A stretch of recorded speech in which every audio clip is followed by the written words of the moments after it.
नमस्कार. आता आपण आंब्याच्या प्लॉटमध्ये आलो. तर आंबा लागवड होऊन साधारण एक 6 महिने झालेले आणि या ठिकाणी आपण पहिला डोस देतोय. बऱ्याच शेतकऱ्यामध्ये संभ्रम असतं की खताचं कुठलं व्यवस्थापन करायचं. प्रॉपर खताचं व्यवस्थापन केलं तर पिकाची वाढ चांगली होते.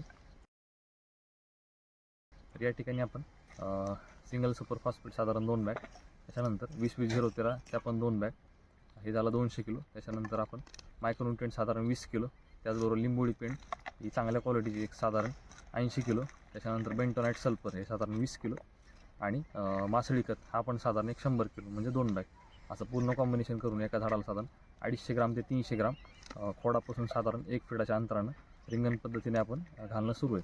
तर हे पूर्ण micronutrient plus secondary nutrient primary nutrient ह्याच्यामधून सगळ्या गोष्टी जातात आणि ह्या सगळ्या गोष्टी गेल्यानंतर पिकाची चांगल्या पद्धतीने वाढ आपल्याला दिसून येईल.